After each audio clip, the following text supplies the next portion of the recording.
Vamos a tocar con usted los datos no solo en Bolivia, sino a nivel mundial, con todo lo que es una comparación de lo que ocurre en Bolivia, con Sudamérica, en Bolivia, con el resto del mundo. 1.594 casos confirmados, 76 decesos. Estamos hablando ayer, por ejemplo, de un reporte de 124 casos nuevos y 5 decesos. Uno, cuando revisa esta información, datos totalmente actualizados por el Ministerio de Salud, ¿qué es lo que primero puede estar viendo? La tasa de letalidad, ¿qué es lo que está sucediendo con estos casos? ¿Hay algún hecho de que en este momento los casos no sean de tales proporciones como en otros países de América Latina? ¿Qué lectura le dan primero estos datos, doctor? Sí, bueno, el detalle aquí, Jimena, que es importante, que también es importante que la población comprenda, es que no podemos ver un solo dato aislado, de manera aislada. El objetivo del análisis epidemiológico siempre es ver una tendencia o ver una progresión. No sé si podemos ver el primer gráfico que te envié y podemos revisarlo en un momentito.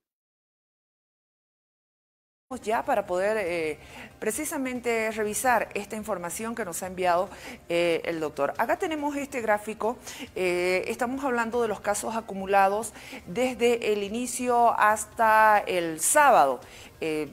Sobre esto lo que llama la atención, tengo entendido, doctor, es la tendencia, que si la comparamos con otros países, que enseguida vamos a ver también la diapositiva 2, podemos ver que estamos en plena rama ascendente de la campana. Por este motivo no es prudente reducir las medidas de cuarentena. Explíquenos. Correcto, Jimena.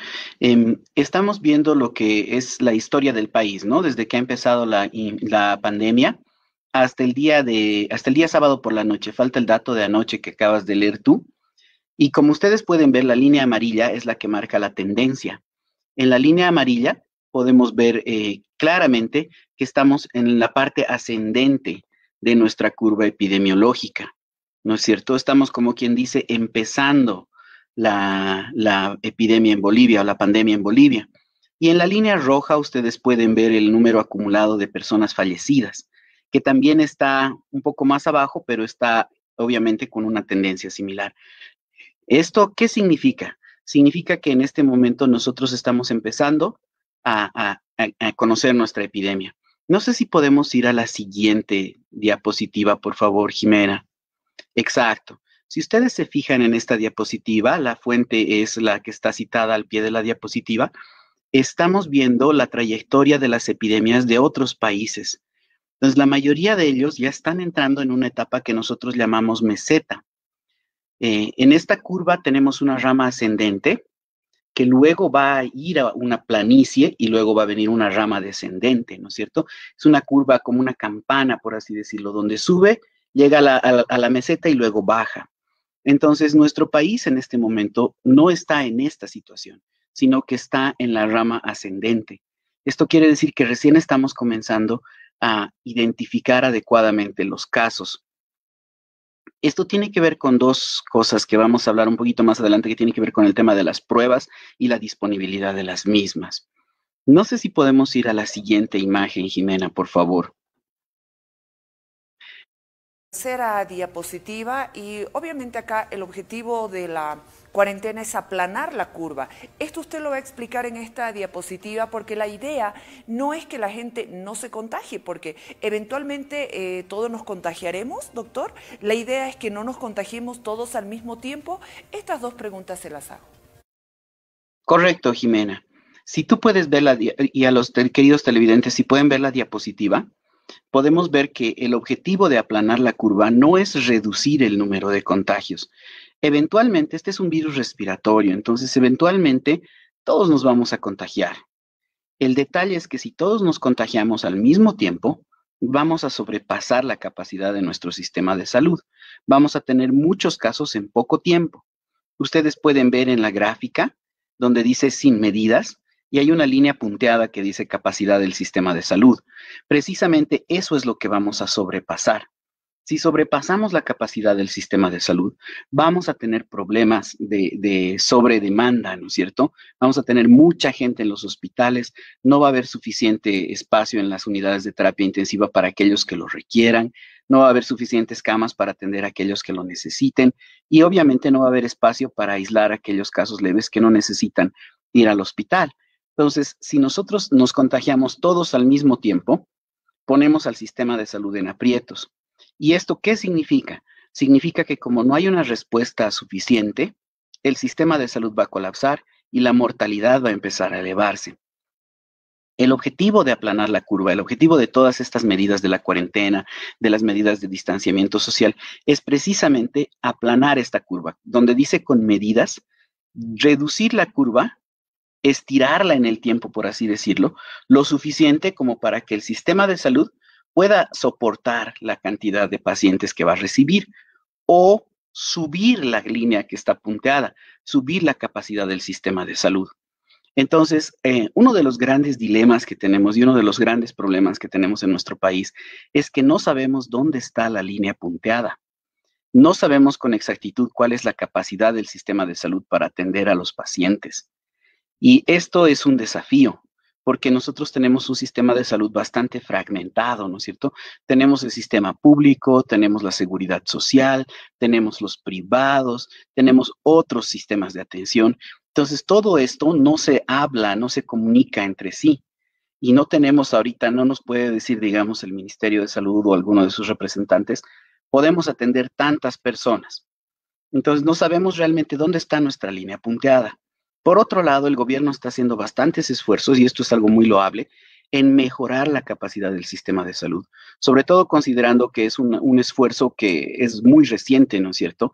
Es algo que se está haciendo recientemente. Si hubiéramos invertido desde hace ya varios años en mejorar nuestro sistema de salud, probablemente esta línea estaría mucho más arriba. Pero ahora, por ejemplo, hay el tema de la donación de las camas de terapia intensiva, de los ventiladores, de las unidades que se están equipando. Y este es un esfuerzo, digámoslo así, conjunto, porque está interviniendo el gobierno central con un gran esfuerzo y seguramente muchas gobernaciones y muchos municipios también están haciendo un esfuerzo y una inversión en su capacidad para responder como sistema de salud. Entonces, el problema que tenemos nosotros como Bolivia en este momento es que no sabemos dónde está esta línea, ¿no es cierto? Entonces, yo no puedo decir, con tantos casos, nosotros podemos todavía manejarlos. No sabemos exactamente, no podríamos decir, digamos, con 2,000 casos todavía el sistema soporta, o con 3,000, o con 5,000, o con 6,000 al mismo tiempo, ¿no? Eso es lo que no sabemos. Por eso es que estas medidas, si te fijas la gráfica nuevamente, cuando dice con medidas, nosotros estamos en la espiga ascendente, en la rama ascendente de esta curva. Entonces, tomar la decisión, por ejemplo, de flexibilizar las medidas de cuarentena es complejo y representa un desafío. ¿Por qué? Porque no sabemos exactamente cuántas personas tenemos infectadas en Bolivia. Podemos ir a la siguiente diapositiva, por favor, Jimena. No sé si tienes alguna pregunta sobre esta. Punteada sobre la capacidad del sistema de salud. El problema es que no lo conocemos, es muy difícil saber a ciencia cierta cuál es la capacidad de atención del sistema de salud. Sin embargo, también se barajan ciertos porcentajes. Por ejemplo, que el 80% de los contagiados van a ser leves y no necesitan hospitalización, pero necesitan aislamiento. El 15% van a ser moderados y van a necesitar hospitalización. Y el 5% van a ser críticos y necesitan la terapia intensiva. Estos porcentajes, estos datos son necesarios que los mostremos tomando en cuenta de que se tiene que dar la información sobre las UTIs y todos los respiradores que en este momento cuenta el sistema de salud. Correcto. Este tema es un tema bien complejo, ¿no? Por lo que ya he mencionado, que el sistema no es un solo sistema, sino que está fragmentado. Esto añade la complejidad de tener la información del sistema de salud exactamente, ¿no? De cuál es la capacidad del sistema de salud. Ahora, lo que tú mencionas es cierto, el 80% de los casos son leves. De hecho, hay muchos casos que son totalmente asintomáticos, donde la persona va a pasar como un resfrío y nada más. Pero estos casos leves igual contagian. Es decir, igual hay gente que se va a contagiar de estas personas que no tienen síntomas. Igual hay gente que se va a contagiar de estas personas que piensan que solo es un resfrío común. ¿no? Ese 80% no va a necesitar atención en salud, no va a necesitar atención en el sistema de salud, en el hospital, en la clínica, no va a necesitar ese tipo de atención. Pero sí ese 80% sería importante aislarlos, tenerlos aislados para evitar que contagien a otras personas, ¿no es cierto? En un mundo ideal estamos hablando, ese 80% debería estar aislado fuera de su domicilio. ¿Por qué? Porque el aislamiento domiciliario tiene una baja efectividad. La realidad es que las personas que han estado aisladas en su domicilio han contagiado a la mayor parte de su familia, ¿no? A una buena proporción de su familia. Si uno mira los casos que hay y los contactos, son pues los primeros en ser contagiados, son los contactos familiares, ¿no? Entonces, Según información actualizada hasta ayer a las 9 de la noche con 20 minutos, los casos de COVID-19 en el mundo, 187 son los países afectados, 3.503.533 personas confirmadas con COVID-19, 247.326 muertos, 1.125.048 recuperados. Los países más afectados en el mundo es Estados Unidos, con 1.157.621 casos, y en América Latina, Brasil, con 101.147 casos. Es importante que conozcamos los casos a nivel mundial, a nivel Suramérica, para entender también lo que está ocurriendo en nuestro país, doctor. Mena, yo quisiera que veamos un momentito la diapositiva. Ahí podemos ver una tabla donde tenemos los casos en orden mundial, ¿no es cierto? En orden descendente, desde los países que tienen la mayor incidencia hasta los que tienen, digamos, la menor cantidad de casos. En esta tabla, en la última línea, está Bolivia. Lastimosamente está tapado con la leyenda que está en la pantalla, pero ahí abajo en la última línea aparece Bolivia, ¿no? Obviamente cuando nos comparamos de caracteres para poder ver completo y en qué lugar está Bolivia, para así poder escuchar la explicación del doctor Gilvan Fredy. Ahora sí, doctor. Muchas gracias. Obviamente cuando nos comparamos con números absolutos, mucha gente tiene una mirada optimista y dice, bueno, en Estados Unidos hay más de 1 millón y nosotros solo tenemos 1.000. Sí, una comparación de números absolutos es interesante, pero en realidad lo que nosotros tenemos que considerar es la cantidad de población que tiene Estados Unidos y la cantidad de población que tenemos nosotros, ¿no? Podemos ir a la siguiente, en esta se ve un poco mejor. En la siguiente estamos hablando de Sudamérica y aquí los casos por millón quisiera que nos vean, que nos fijemos un momentito. Si ustedes se dan cuenta, nosotros tenemos 126 casos por millón. Esto es con la información hasta el sábado. Seguramente hemos subido un poquito, ¿no? Brasil, por ejemplo,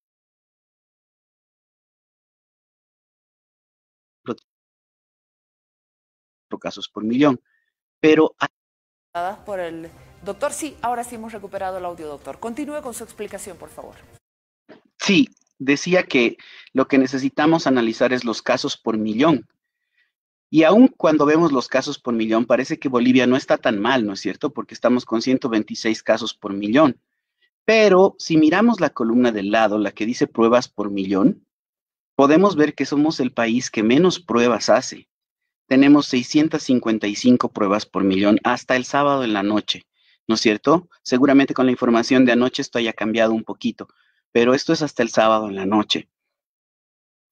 ¿Qué Positivas que estamos viendo, se compara la situación de Bolivia con el mundo, luego la situación de Bolivia con Sudamérica. El detalle es que llama la atención los casos por millón y las pruebas por millón. El tema es acá, doctor, si no hacemos pruebas, ¿no sabremos realmente dónde está y cómo está la epidemia? Exactamente, Jimena.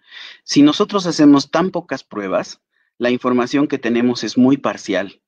Mira tú cuántas pruebas está haciendo Brasil. 11.376 por millón, ¿no es cierto? La última línea de Venezuela, yo le pongo un signo de interrogación bien grande, no sé si estarán haciendo esa cantidad de pruebas, pero mira cuántas está haciendo Chile, 10.788 por millón. Nosotros como país somos el país que menos pruebas está haciendo. Ahora, esto tiene varias connotaciones. Primero, al no hacer pruebas, estamos captando solamente a los pacientes que tienen, digamos, más probabilidad de tener enfermedad, ¿no es cierto? ¿Por qué? Porque no tenemos muchas pruebas disponibles. Esto responde a un tema que va más allá, creo yo, de la capacidad de gestión de nuestro gobierno. Este es un tema de demanda mundial. Todos los países están demandando pruebas para coronavirus. Entonces, nosotros como país también estamos en esa lista y estamos en la lista de espera. Esto no tiene que ver con que el gobierno no ha comprado. Lo que pasa es que a nivel mundial es difícil comprar pruebas para coronavirus porque todos los países quieren comprarlas. El ministro Mohamed Mostajo hace unas semanas dijo que hemos adquirido 450,000 pruebas. Yo estoy seguro que cuando esas pruebas lleguen y empiecen a hacerse, los números van a empezar a subir aún más, ¿no es cierto? Es como lo que pasó en el Beni. Empezaron a hacer más pruebas y subió el número de infectados, pero así ascendentemente, ¿no es cierto? En una espiga vertical totalmente, casi como un cohete. Esto es porque no estamos haciendo suficiente cantidad de pruebas. Necesitamos hacer más pruebas y esto es una cosa que no la digo solamente yo. El mismo Ministerio de Salud lo ha comentado, el ministro de Salud lo ha comentado. Es necesario que hagamos muchas más pruebas para poder llegar a números más exactos. Entonces, si tú te fijas, aumentando el número de pruebas, lo más probable y lo más seguro es que vamos a aumentar también nuestro número de casos por millón y nuestro número de casos confirmados hasta el final del día. En este momento, tomar una decisión de flexibilizar o no una cuarentena es muy difícil. ¿Por qué? Porque estás en la espiga ascendente y no tienes suficiente información. No tienes la información que quisieras. No sé si podemos ir a la última diapositiva que tenemos acá, Jimena, por favor.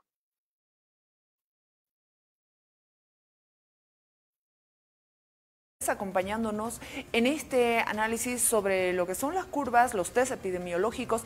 Doctor, antes de pasar a la diapositiva 6, los silencios epidemiológicos que se han dado en diferentes lugares, por ejemplo, usted citaba en el Beni, ha hecho que la gente se confíe y finalmente estamos viendo cuáles son las consecuencias, sumado a la falta de pruebas. El detalle es que hay mucha gente en Bolivia que debe tener coronavirus, pero no lo sabe. ¿Por qué? Porque precisamente el 80% de los casos son leves. Entonces no van a tener necesidad de ir al hospital ni necesidad de llegar a terapia intensiva. Esas personas que tienen coronavirus y no lo saben, también están transmitiendo a otras. Es importantísimo tener una estrategia agresiva de testeo, es decir, hacer las pruebas a la mayor cantidad posible de personas. Si hacemos las pruebas a la mayor cantidad posible de personas, vamos a captar más y vamos a poder aislar más a las personas que tienen coronavirus y esto va a ayudar a rebajar esta curva epidemiológica. Ahora, podemos verlo desde otra perspectiva. Si te fijas en la última... Doctor, porque con tan pruebas por millón no se puede saber entonces para estimar cuántas personas tienen COVID-19 a partir de la mortalidad. Es que ha elaborado una estimación que está en esta diapositiva. Es una extrapolación directa a partir de la mortalidad. Acá hay varios análisis epidemiológicos y el que hizo la OMS estima entre 1,000 a 6,000. Entonces el rango es muy grande. En cambio, con este método el estimado es un poco más estrecho, doctor. Sí, bueno, hay varias maneras de estimar en epidemiología, ¿no es cierto? El modelo que está usando la mayoría de las estimaciones es el modelo CIR, que son las personas susceptibles, los infectados y los recuperados. La OMS ha hecho un excelente trabajo, que lo ha publicado hace un mes más o menos, pero el rango que tiene es bien amplio. Entonces, estamos entre 1,500 y 6,500, si no me equivoco, para esta fecha más o menos. Sin embargo, si tú extrapolas de la mortalidad, todos sabemos que la mortalidad es del 2%, de acuerdo a los documentos que ya se han publicado, que ya están como evidencia en la mayor parte del mundo.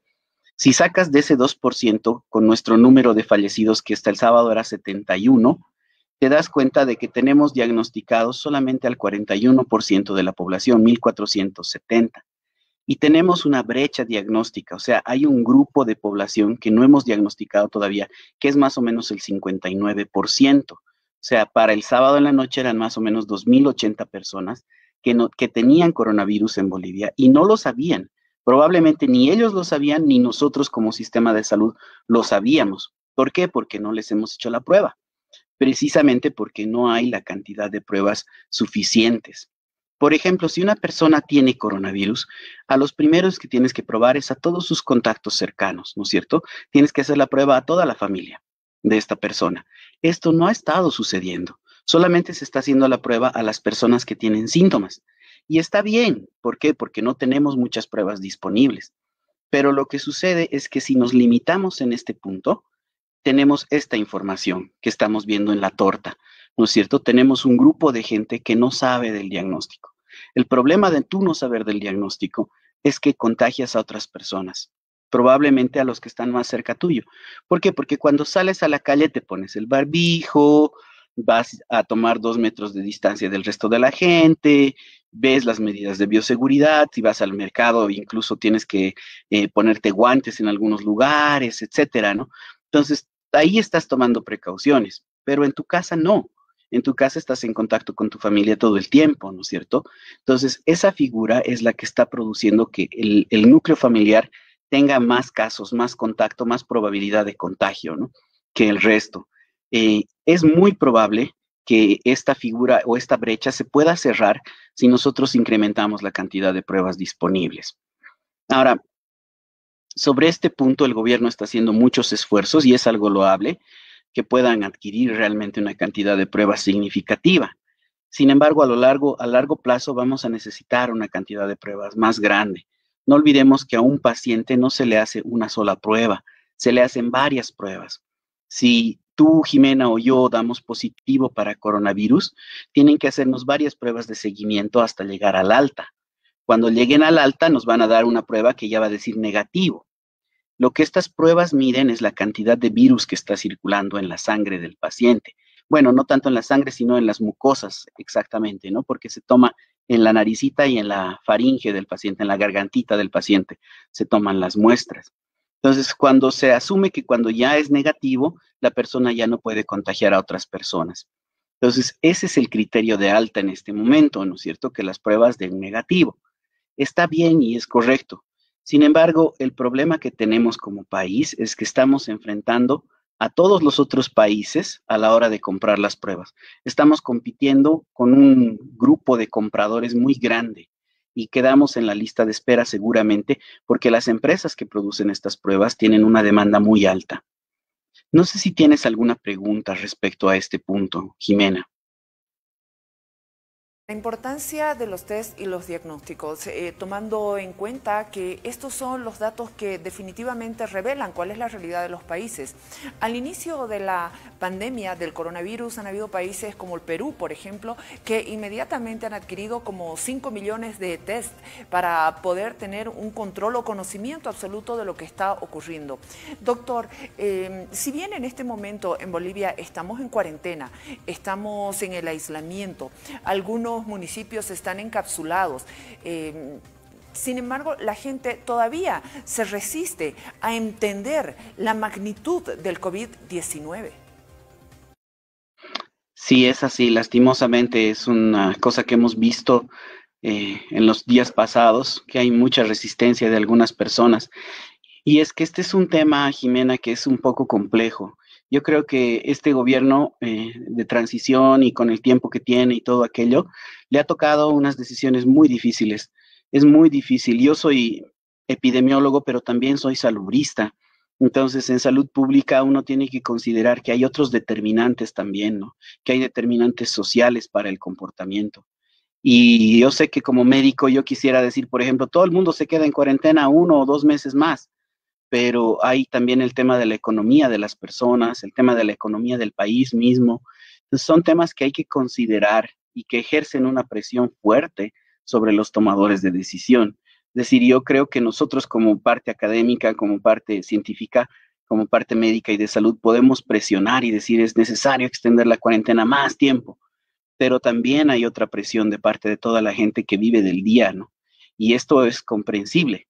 Yo no estoy justificando de ninguna manera las actitudes que han tomado, de ninguna manera. Creo que las actitudes que se han tomado han bordeado en el salvajismo, incluso el ataque a los buses, a las ambulancias. Eso es algo que no se puede dar. Ni siquiera en tiempos de guerra se dan esas situaciones. Ni siquiera en tiempos de guerra se puede atacar una ambulancia. Sin embargo, esta situación ha pasado en nuestro país ya por otros móviles, por otros motivos seguramente. Pero para toda la población, lo mejor es empezar a mantener por nuestra propia decisión el distanciamiento social, el distanciamiento social. ¿Cuál es el problema? Uno podría decir, bueno, yo seguro estoy dentro del 80% que no se va a complicar, porque soy joven, porque no tengo problemas pulmonares, no tengo diabetes, no tengo hipertensión, etcétera. Pero el detalle es que tal vez tú no te compliques, pero vas a llegar con alguien, tus abuelos, tus papás, vas a llegar con alguna persona que tiene diabetes, que tiene hipertensión, que tiene estos problemas de salud y le vas a contagiar y la vas a complicar a la persona. Si lo haces, si te movilizas y empiezas a movilizarte sin tomar en cuenta las medidas de distanciamiento social, vamos a acabar teniendo una cantidad grande de pacientes y no sabemos si el sistema va a poder atender a todos al mismo tiempo. Vamos a subir nuestra. Una última pregunta. Según datos del Ministerio de Salud, hasta la semana pasada en Bolivia morían 5 de cada 100 pacientes con el nuevo coronavirus. Es decir, el 5% de los infectados. A nivel departamental en La Paz había una letalidad del 7.4% que sobresalía del promedio nacional. En Santa Cruz, el departamento con más casos, el porcentaje es del 4.7%. Yo le estoy dando datos oficiales del Ministerio de Salud hasta la semana pasada. El que haya una letalidad tan alta o más alta puede ser porque los casos han sido identificados tal vez muy tarde, cuando la enfermedad ya está muy avanzada, lo que nos demuestra una vez más la falla en la detección y el sistema de vigilancia. Sí, Jimena, precisamente es por eso. Mira, si tú esperas a tener dificultad respiratoria, quiere decir que ya hay afectación a nivel pulmonar en alguna medida, que ya por lo menos hay inflamación pulmonar para tener dificultad respiratoria. Entonces, es como que cuando vas solo porque tienes dificultad respiratoria, tu probabilidad de tener coronavirus es alta y tu probabilidad de ya estar empezando alguna complicación también es alta. Ahora, aquí yo quiero aclarar algo que es bien importante. En este momento no hay un tratamiento científicamente comprobado que sea, digamos, la bala de plata, ¿no es cierto? O sea, que sirva para todos los pacientes. No lo hay. Hay muchos ensayos clínicos y muchos estudios y se están desarrollando todavía esquemas terapéuticos, pero sí las medidas de soporte, por ejemplo, el oxígeno, en el caso necesario la intubación, la ventilación mecánica y otros tratamientos que no son específicamente para el virus, sí son efectivos. Entonces, no es que yo voy a tomar estas tabletas y con esto lo mato al virus. Todavía no tenemos ese medicamento. Todavía no lo tenemos. Hay unos estudios que han salido recién este fin de semana bien interesantes de la FDA, que está hablando acerca de un medicamento que se llama Redesmivir, pero todavía la evidencia no es contundente, Jimena. No podemos decir, este es el tratamiento para el coronavirus. No hay ese nivel de evidencia todavía. Yo soy parte de la Sociedad Boliviana de Infectología, soy miembro adscrito de la Sociedad Boliviana de Infectología y tenemos discusiones grandes con la Sociedad de Infectología sobre el tema del tratamiento. Entonces, una persona no puede confiarse en este momento y decir, bueno, si me infecto, si me enfermo, voy a, por último, tomar tratamiento. No, en este momento no hay. El problema es que tal vez si te complicas, vas a necesitar ir a terapia intensiva.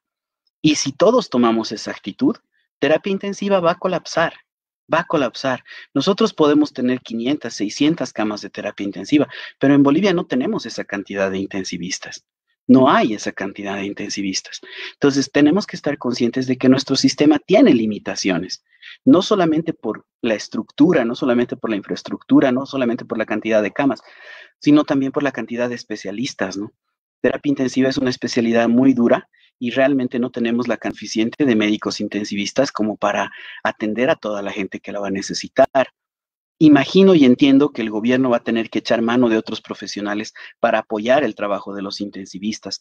Entonces, definitivamente, este es un tema que es un poco delicado, es un tema que es un poco complejo, ¿no? Entonces, creo que las personas tendrían que mantener por voluntad propia un distanciamiento social.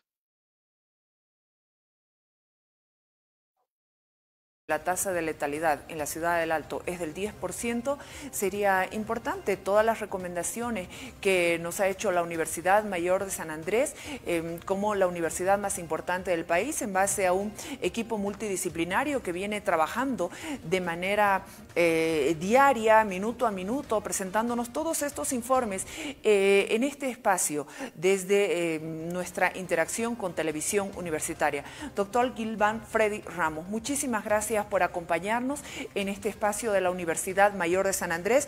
Es médico cirujano de la UMSA, magíster en Salud Pública y Epidemiología. Gracias, doctor. Es usted muy amable. Gracias, Jimena, a ustedes y muchos saludos a toda la teleaudiencia, sobre todo a los hermanos de mi iglesia, de la comunidad cristiana Sion. Un fuerte abrazo, que Dios los bendiga a todos y todos vamos a cuidarnos, todos vamos a mantener el distanciamiento social, precisamente por amor a las personas que tienen mayores probabilidades y mayores factores de riesgo. Que Dios te bendiga, Jimena. También a usted, doctor. Muchísimas gracias. Vámonos a la pausa. Dios bendiga a Bolivia. Enseguida regresa mi compañera Casimira Lema con más entrevistas programadas en edición matinal de TVU.